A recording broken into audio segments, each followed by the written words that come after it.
मुख्य चुनाव आयुक्त ज्ञानेश कुमार आज अपनी टीम के साथ लखनऊ पहुंच रहे हैं। तो इधर पीडीए के पी पर फंसे हुए अखिलेश यादव अब आरक्षण को बड़ा चुनावी मुद्दा बनाने की रणनीति पर चल रहे हैं।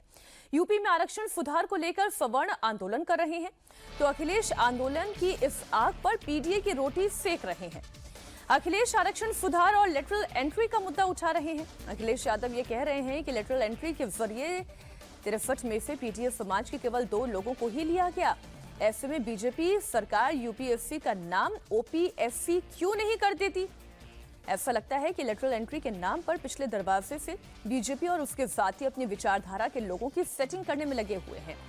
ये भी एक तरीके की आउटसोर्सिंग का ही एक और छद्म रूप है। अब क्या अखिलेश यादव को सवर्ण नहीं चाहिए, शांतनु जी? देखिए, अखिलेश यादव की राजनीति फॉर्मूले की राजनीति है और जो भी फॉर्मूले की राजनीति करेगा वो ऐसा कंफ्यूज साउंड करेगा, क्योंकि या तो एक आपके विजन की राजनीति कि मैं भाई अपने प्रदेश के लिए ये करूंगा, मैं सड़कें बनवाऊंगा, मैं ब्रिजेस बनवाऊंगा, मैं कोचिंग दूंगा, मैं एआई ले आऊंगा। लेकिन जब फॉर्मूला है तो एमवाई पीडीए, कभी अब जो नाराज हुआ उसका नाम ले लिया। तभी आपने देखा पीडीए की इतनी अनगिनत फुल फॉर्म भी आती रहती है। देखिए, जो लेटरल एंट्री है वो विश्व भर का एक नया प्रयोग है कि किस तरह से आप एक्सपर्टीज को लें, क्योंकि हम लोग खुद कहते हैं कि हमारे यहाँ 2-3 सर्विस को छोड़ के एक्सपर्टीज नहीं है। हमारे यहाँ वो डिफेंस का व्यक्ति एजुकेशन में चला जाता है, फिर वो हेल्थ में चला जाता है। तो लेटरल एंट्री के थ्रू नरेंद्र मोदी ने कोशिश करी, जैसे अमेरिका में, यूके में, कई देशों में होता है कि ऑफिसर्स को आप उसकी एक्सपर्टीज के हिसाब से लेते हैं और आपको उसको इंडस्ट्री से लेते हैं। जिसका 20 साल में एविएशन का एक्सपीरियंस है उसको एविएशन इंडस्ट्री में ले लिया, जिसका 20 साल का कंसल्टिंग का हेल्थ में एक्सपीरियंस उसको हेल्थ में ले लिया। तो ऐसे लोगों को मेरिट के बेस पे लिया गया। तो अब मेरिट पे तो, और अखिलेश ने कई बार इस तरह के जो इनोवेशंस हैं उसको विरोध करा। जैसे यूपी में योगी आदित्यनाथ ने कहा कि टीचरों की अटेंडेंस थंबनेल से चेक करी जाएगी। अखिलेश उसके विरोध में आ गए और अब टीचरों की अटेंडेंस नहीं हो पाई, योगी आदित्यनाथ को वापस लेना पड़ा वो। तो अखिलेश को जब भी कोई इनोवेशन वाली चीज आती है अखिलेश उसका विरोध करते हैं। ये नॉर्मल रहा है पिछले 10 साल। आरक्षण पर अखिलेश के हमलों का जवाब योगी सरकार के मंत्री मनोज पांडे ने दिया। मनोज पांडे ने अखिलेश यादव को याद दिलाया कि दलितों को मिलने वाले प्रमोशन के आरक्षण को समाजवादी पार्टी ने ही रोका था। देश भूला नहीं है कि प्रमोशन में आरक्षण के बिल को किसने फाड़ा था। चीजें इन राइटिंग हैं, जो चीजें लिखित हैं, जो चीजें पार्लियामेंट के लोकसभा के ने अंगीकृत करके उसको अपने मिनट्स में शामिल किया और जो विधानसभा के हाउस में है उसे ना कोई बदल सकता, ना हम, ना आप, ना कोई। क्या देश भूल जाएगा प्रोन्नत के आरक्षण पर किस पार्टी के सांसदों ने उस बिल को फाड़ा था? क्या ये सच नहीं है? प्रोन्नत के आरक्षण को किस समाज के लिए लाया गया था, किस वर्ग के लिए लाया गया था?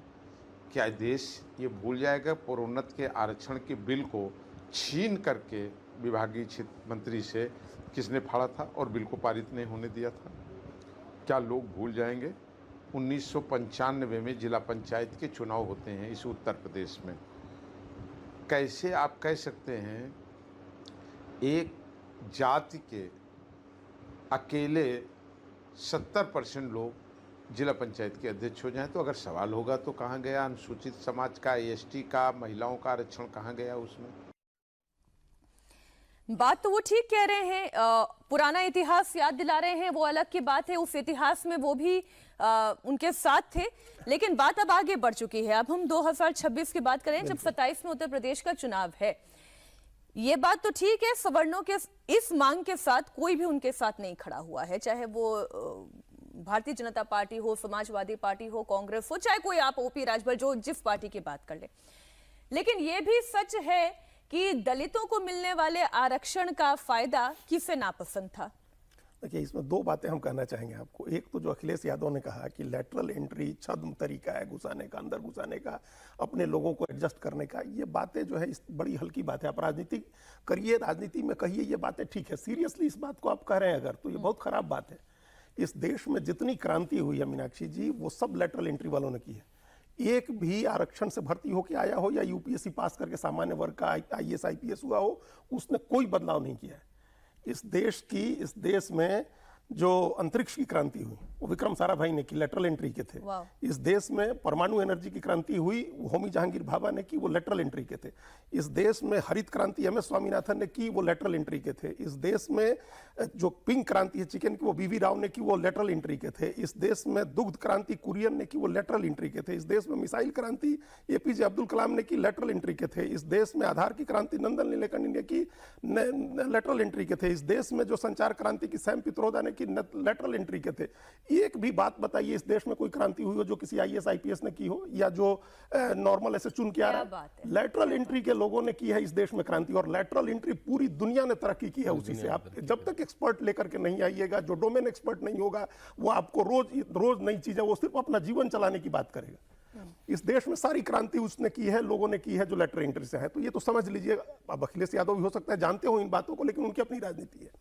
अब जो दूसरी बात आपने कही, ये जो अभी जिसकी बात हो रही थी कि कोई साथ में नहीं है और राजभर हो या कोई भी हो, तो अखिलेश यादव जो पीडीए की पॉलिटिक्स कर रहे हैं, उस पीडीए की पॉलिटिक्स में भी तो वो एक दिन कहते हैं कि पंडित साथ में है, एक दिन कहते हैं, जब उनसे पूछा गया, अभी हम एक इंटरव्यू देख रहे थे, पूछा गया कि भाई आपने एक ही परिवार के लोगों को, वो तो यूपीएससी का ओपीएससी जो बता रहा है वो वही समझ में आ जाता है वो किन के साथ है। आप कहते हैं कि हमारा जो है ये एक ही परिवार के हमने इसलिए बना दिया, पार्टी न टूटी। ये बहुत इंपॉर्टेंट बात है।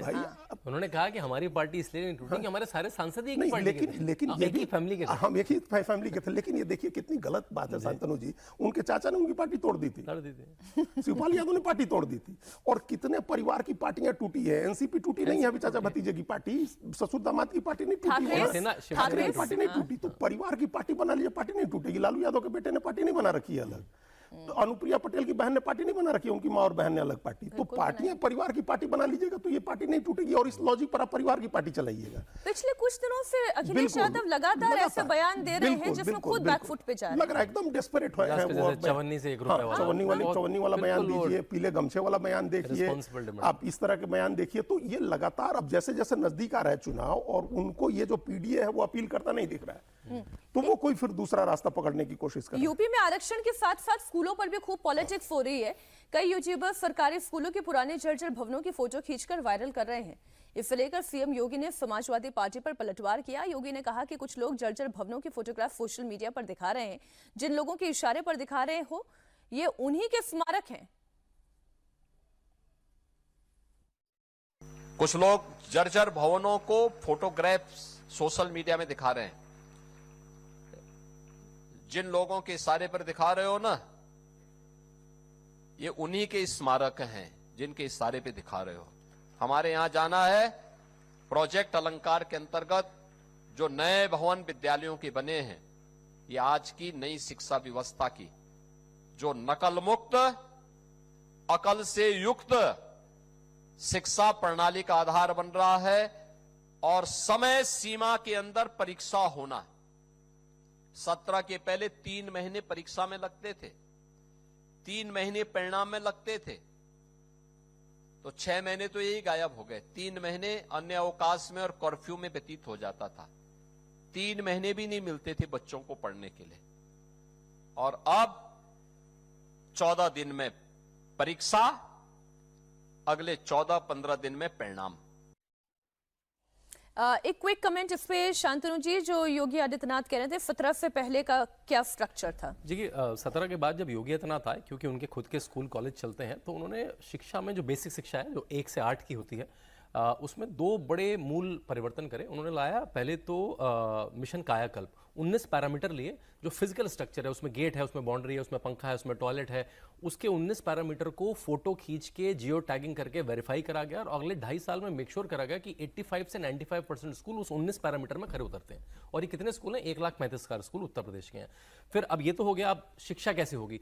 फिर ऑपरेशन निपुण शुरू करा गया कि मैथ्स और लैंग्वेज में बच्चे जो मिनिमम लर्निंग लेवल है, कि भाई गणित में 2 डिजिट का एडिशन आना चाहिए या इतना का सब्ट्रैक्शन आना चाहिए, उसको मैप करा गया। और जो अभी असर की रिपोर्ट आई है, उसमें पहली बार उत्तर प्रदेश तमिलनाडु से अच्छा परफॉर्म करा है, 3री और 7वीं क्लास में गणित और भाषा में। बहुत अच्छा ऑफिसर है विजय किरण आनंद, जो कुंभ मेला अधिकारी रहे, उनको खास लगाया उस काम के लिए। कर्नाटका से हैं, वो सीए रहे हैं और वो लंबा चला और उसको देश में कई अवार्ड मिले, उसको नीति आयोग से कई अवार्ड मिले। तो आई थिंक उसका श्रेय लेंगे वो, क्योंकि वो बड़ा काम हुआ, बड़ी मेहनत से हुआ।